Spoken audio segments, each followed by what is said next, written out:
This one's a big one. It is. With a huge link to where we are right now. It is. Filmed for quite a long amount of time, just around the corner. You are whetting our appetites. What are you talking about? I am talking about F1, the movie. This film was filmed in Abu Dhabi, and that's significant. And because it's a huge sequence, not just a cameo, they filmed for 29 days here. And then there was also this kind of side excitement of, there's Brad Pitt. Brad Pitt driving around. Still got it. Still better than those young kids. Yes. Knows a thing or two. Got that classic style. Is it a driving film? Is it an action?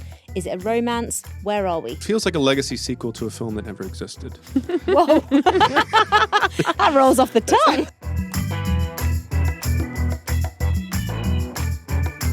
Hello, everyone. Today on Culture Bites, we are going to be talking about the F1 film, which was filmed here.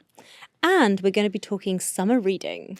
This is Culture Bites, brought to you by Abu Dhabi Culture. I'm Enas Refaei. And I'm Farah Andrews. Hi. Hello. And hello. Hello. We are joined again. By William. Because the film news just does not stop. It does not stop. And this one's a big one. It is. With a huge link to where we are right now. It is. Filmed for quite a long amount of time, just around the corner. You are whetting our appetites. What are you talking about? I am talking about F1, the movie. Originally called F1, but I'm sure retitled because it was just impossible to Google. Because there's a whole sport. Yeah, I have been caught out by this because I've searched like F1 IMDb and there's like, nothing comes up. So F1, the movie, essential. F1, the movie. So if you want to learn more about it, that's where you go. Or you just search Brad Pitt.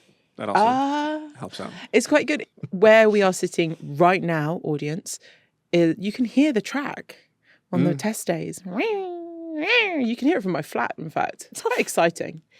It is exciting. But tell us, so this film was filmed in Abu Dhabi, and that's significant. So this is much like, I think, Barbie, which was, very involved with Mattel. This was hand in hand, similar to Drive to Survive, done with F1. The drivers are all there. The real races are happening in the background. We have Lewis Hamilton, doing a little. He's also a producer, but has a little cameo, just, kind of just aura farming in the background through a lot of different scenes. Very charming. But basically, it tells a fictional story of a driver who was 30 years ago chasing Senna, got into a crash, nearly died, and then is off doing, little races here and there, but then to save his friend's team, who used to be his teammate, is brought in to just at least score one win before they're forced to sell the team. Is that Mr. Brad Pitt? That is Mr. Brad Pitt. Playing a great, great fictional name of a has-been, Sonny Hayes. Sonny Hayes. Sonny Hayes. What a name. That is a name. And so, rewind to last November when we were enjoying the F1. Is that when it filmed or was it the year before? So, basically... How recently, how real, how tangible was it? Because they had that real involvement, they were basically following the F1 drivers throughout the entire season. And similar to, as we saw a few years ago, everything comes down to the final race in Abu Dhabi. Mm-hmm. And because it's a huge sequence, not just a cameo, they filmed for 29 days here. Wow. So yes, they were there at the end, and we saw lots of people who were on the paddock were able to, catch a glimpse of Brad and Javier Bardem, holding up a certain thing. I don't want to spoil anything about the movie, but they seem happy at the time. I feel like you have told us what happens. Maybe it's a moral victory. You don't know. Holding up their hands. But I think they filmed not only on the paddock, but they filmed lots of different amazing racing sequences. They filmed in the studios they've just built here in Tour 54. They filmed at the airport. So really, it's a huge section of the film. Everything comes down to that final Yas Marina Circuit race, and it's really so visceral, like unlike any other race movie I've ever seen. And is it unusual to be filming during an actual live event, a fictional story? It happens here and there with sports stories, but I've never seen it to this degree. Because it really felt like when we were watching that F1 take place here in Abu Dhabi, we were seeing the real races happen, take place. And then there was also this kind of side excitement of, there's Brad Pitt. Brad Pitt driving around. And correct me if I'm wrong, but they were in real F1 or F2 cars that had been modified to film. Yeah, so everything was I think having Lewis and having F1's involvement, they were making sure that everything was precisely accurate. Storyline wise, it's a movie. We need to have some. But there's poetic license. There is some poetic license being taken here. We do have a 62-year-old Brad Pitt in that driver's seat, which is not something we see every day on the paddock. But I do think he had been retired for 30 years. He had been retired. Still got it. Still better than those young kids. Yes. Knows a thing or two. Got that classic style. In a lot of ways, it feels like the director's previous film, Top Gun Maverick, in which Tom Cruise similarly went back into the cockpit. This time, Brad's going into a different cockpit. And it's, in a way, just as thrilling. I think they really translate that visceral feeling of being in the seat. They make you feel, yes, the realism is there in terms of how they're portraying it, in terms of just the cars themselves. But in making you feel like you're in that cockpit, I was literally grasping my seat at certain points. Oh, cool. And you've seen the film. How I many have. stars do you give it? I give it 4, but like a strong 4. And do you feel, when you're watching the film, do you feel like you're in Abu Dhabi? Do you feel like there's places which remind you of here? I think I was hoping that they would explore a bit more outside, but I think because this is such a focused film, not everything was able to make it. I'm sure they shot things like Simone Ashley, for example, Bridgerton star, was supposedly supposed to have a sizable role in the film, but she's not in the final cut. I think you can see her in the background of one shot. So embarrassing. They have there's so much. Savage. It does feel savage. We were talking about this earlier about people getting cut from films, and it's just how can you imagine? We've gone off a tangent, but it's F1 related. Turning up to that premiere and being like, "This is my big one. This is the film," and then. Although she's in Bridgerton and everyone knows. She's fine. I think she's going to be all right. She's going to be all right. So do we think then that films like this, and we've seen Tom Cruise running across the airport here in Abu Dhabi, and now we've got this F1, do we think it's going to boost tourism here? Do you think it's going to be like a little thing? Surely it just does more to kind of do eyeballs on the Abu Dhabi F1, which there already is millions and millions around the world. It's huge. Yeah. Have you been? Of course I have. Have you been? I have. Yeah, look at us go. I went for the first time last year. See? I loved it. Which other tracks around the world feature in the film? Because it isn't only Abu Dhabi. Las Vegas has, in the UK, there's also a very sizable sequence. But really, that we see a lot of very small sequences throughout the film. It doesn't really draw as much attention, but once you're in Abu Dhabi, you know that you're in Abu Dhabi. I think it really outshines every other location. And just to sum it up, talk genre to me. Is it very firmly a sports film? Is it a driving film? Is it an action? Is it a romance? Where are we? Genre. I think it is very much I don't know, what can we even call these? It feels like a legacy sequel to a film that never existed. Whoa. That rolls off the tongue. But I think story-wise, it's very much inspired by Drive to Survive. And specifically that first season. I feel like the whole of Drive to F1 Survive. is inspired by Drive to Survive because that for show sure. has changed the spotlight in that sport. But what was special about that first season is the bigger teams weren't convinced by this concept. So no, your Ferraris, your Mercedes, they're like, I'm not going to go do that. So it was all of the lower teams that ended up being the main focus of that first season. And so it ended up becoming just very naturally an underdog story. What is it like when you're at the back of the pack? What are your concerns? These, I think, a lot of news coverage, these stories get ignored. But Joseph Kosinski specifically, the director, was watching that season thinking, that's my story. And so this is very much, what is it like to be really at the end of your rope, just hanging on to the little bit of thread that you have left. And so that makes the human drama, I think, much more palpable. And without giving anything away, does the ending lead itself to a sequel, or do we think this is one and done? I think what I like about the film is, I mean, in a lot of ways, you kind of know where it's going. It's following, sports drama cliches, which I don't mind. I don't mind if something's Hey, cliches are predictable. good for a reason. Exactly. Love a Don't cliche. throw a twist to me just to surprise me. I want a story the way it's supposed to be. But what I like is that Brad is not magically transformed. He's kind of been playing this version of himself, similar to his old co-star Tom Cruise, where he's this sort of, rakish kind of guy who doesn't fit in with society. He's not really reformed. He's flawed in lots of ways. There's lots going on internally that he still hasn't really dealt with. And by the end, that's still this guy. They don't try to change him into a different person. Carrie Condon is wonderful, Irish actress who's in Banshees of Inisherin. Just love Carrie Condon, and she's tremendous here as well. But it never really makes an attempt to change these people. And I think, one, that's because Brad is great at playing this specific guy and they should not try to play anyone else. But two, I do think it does open you up to what might happen next. I think it really brings me into the sport, makes me want to see not only more of this film, but more of these people. You know, as much as great and as visceral as it is to go to the races in Abu Dhabi, unless you're capturing the soul of the people that are in that cockpit, you're not really getting the truth of this sport. And documentaries can get you there.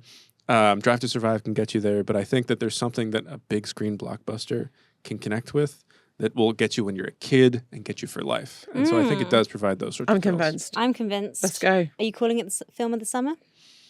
One off. Film of the summer. I mean, I do like 28 Years Later, but He will not commit to such a line. it is the dad movie of the summer for sure. Well, Which high compliment for me. I love a dad movie. there we go. What a note to end on. Well, that's exciting. Going to speed you on out now. Yeah. Okay.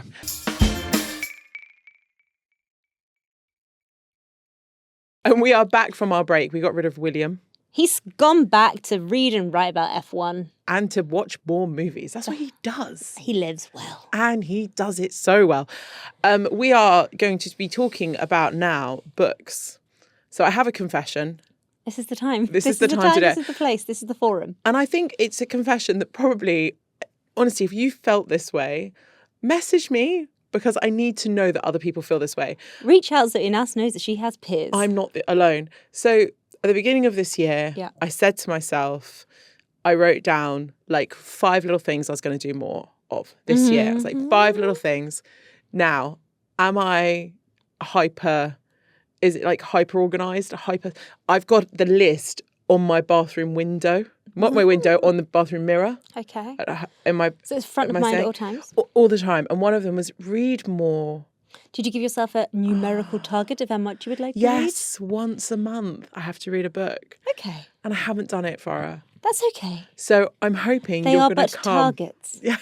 So it means if I'm going to catch up, I've got like I've got You have to to read read basically 12. 2 a month. Yeah, Have you read any? I've read like 2. Okay, you got Okay, just 10. You can do 10 before the end of the year. And do you count audiobooks? oh no, I don't. I should count audiobooks. You're Count right. Audiobooks is still reading. Okay, so then I've done 3. There we go. She is a quarter of the way through her target. And I just want to say, a problem shared is a problem halved. Here we are. Wow. But I'm also going to help with some summer reading. Yes, this is what I'm here So- for. For context, obviously it's summer. Summer is upon us. Schools are breaking up on Thursday, Friday, which means that there is going to be a lot of people traveling with a lot of people with summer holidays on their mind. And we have spoken to a lot of people in our newsroom about what they're going to be reading, which we'll get to in a minute, because I wanted to start with what I have been reading. Woo. And I think that I might be able to get you back on your reading train. Yes. Right. I'm here for it. So, the first book I'm going to recommend, and I'm going to be fully transparent, was recommended to me by William. Ah. And I have already finished it, and I loved it. Okay. It is called All Fours, and it's by Miranda July. And it is quite real. It is quite confronting at times, but it is funny, it is raw, it is emotional, and it is about a woman in her mid-40s who is entering menopause, and it is just about, or perimenopause, and she, it's about her kind of coming to terms with, getting to grips with this next part of her life. And at times it's all written from the first person, so you kind of really feel like you're With her. there with her. Nice. There are genuine laugh out loud moments. My favourite was when she basically acts like she has an analogy where like going to a museum is like picking things up, and she goes, "You can't just go to the Louvre and pick up the Mona Lisa." And I actually the way it came across in the book. I loved it. It was funny. Yeah. So that's the first book. So remind me again of the name. it is called All Fours Fours. by Miranda July. And it's just about her coming to terms with the next phase of her life. Yeah, it just feels like relevant. Women, like I don't think it's only for women. Obviously, it's not. William's read it and he's loved it. Yeah. So it's kind of, just very, it just felt like I was really like inside another woman's brain, which so important. I didn't always agree with. I didn't always like. Sometimes she was deeply unlikable, but that's good. Oh, that's good. That's like Yellowface. I I really hate the idea that especially we do this so much with female characters, that they have to be likable to be a successful character. They don't. Yeah. But like there is so much that you're rooting for her, but you aren't always. Nice. And I really enjoyed it. And I recommend it. And my second recommendation, which I'm only halfway through myself. I love this.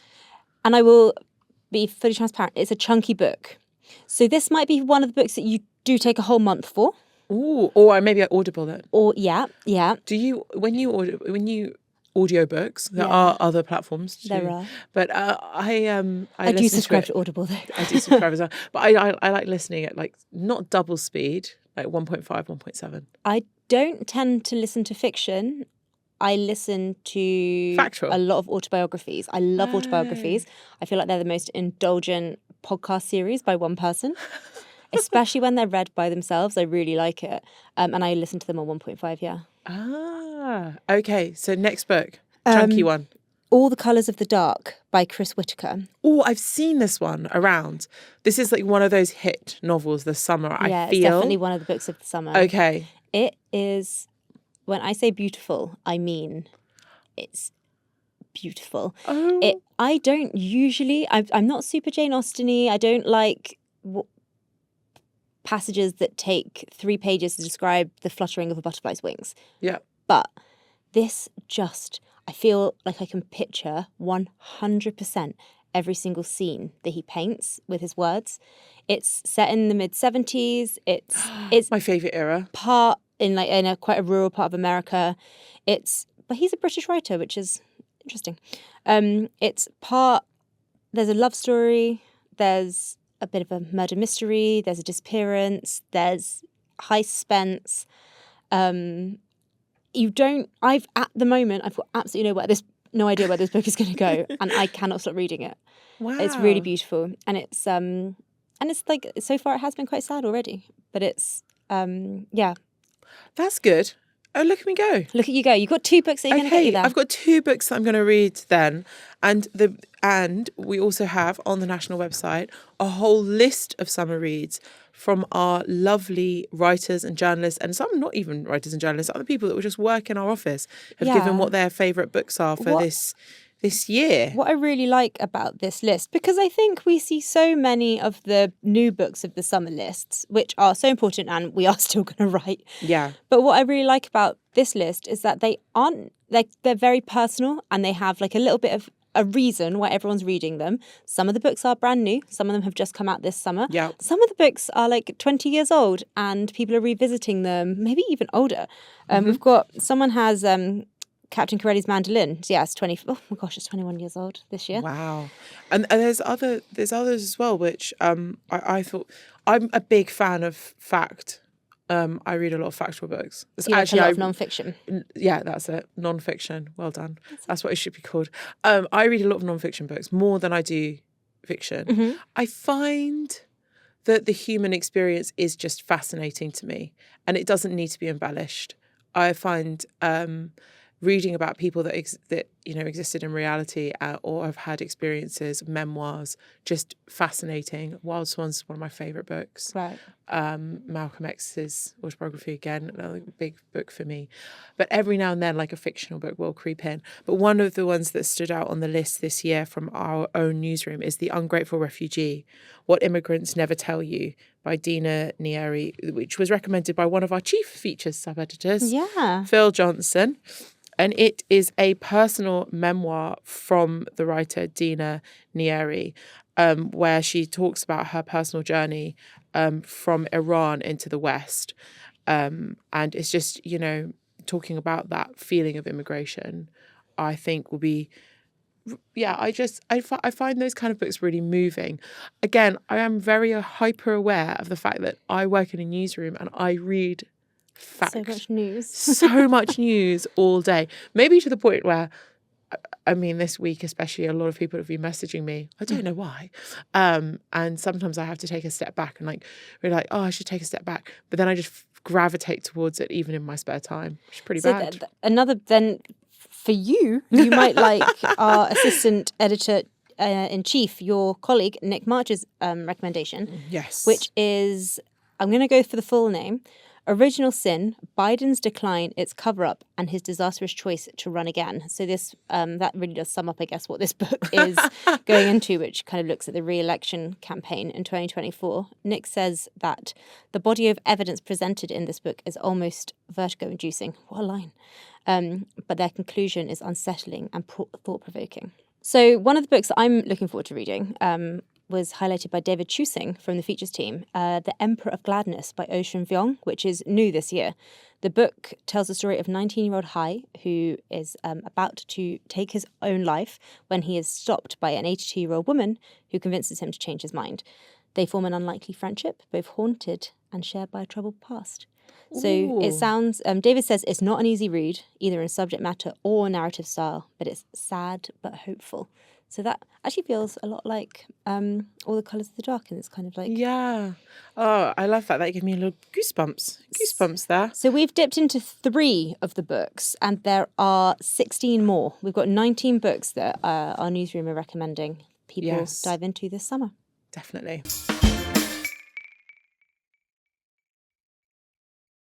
So now on to our recommendations. And I think we'll start with you today, Farah. Oh, shall you? Yes. Mine is... So I was very, very lucky at the last week, and I went on safari in South Africa. It was incredible. I will probably have more to say about it down the line. But it was absolutely wonderful. And when coming home from said safari, I did not want to leave the plains behind. So I watched Mufasa, the Lion King. And I am not, as you know, a cartoon girl. No, you're not. No. I loved it so much. Oh, so it's one to watch then. I haven't seen it yet. There was such a hype about this and the actor and everything. And it just kind of like just went over my head. Oh, it went completely over my head at the time, but now it's deeply within my head. Yeah, it's lovely. It is gives us a little bit of the Mufasa Scar context, bit of an origin story that I didn't know that I wanted, but hey, turns out I did. Oh, nice. I am going to recommend a piece of music. Please do. So a new track by famous, becoming quite notorious band Kneecap. It's Kneecap and Mosey. I don't actually know who Mosey is. Kneecap is an Irish rap band. Yeah. They've become very controversial, outspoken, punk, I would say. They're quite punk. Yeah, I like punk. how punk they are. They've got a song that just came out this week called The Recap. And it's quite like fresh, it's loud, it's angry, but quite fun.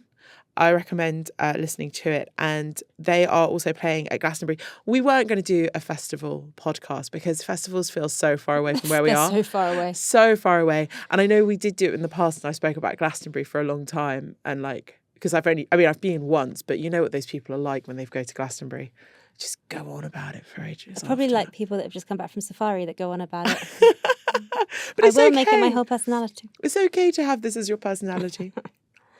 Anyway, so they're going to be playing at Glastonbury this weekend at 4 p.m. on Saturday at the West Holt stage. West Holt stage. Not a big stage for them. Well, I don't think they're that big a band, but I think because of the notoriety that's been surrounding them, I think they probably will become a very big band. I would have said that when booking, they probably weren't the biggest names on the bill, but now they are the most spoken about names on the Glastonbury bill for sure.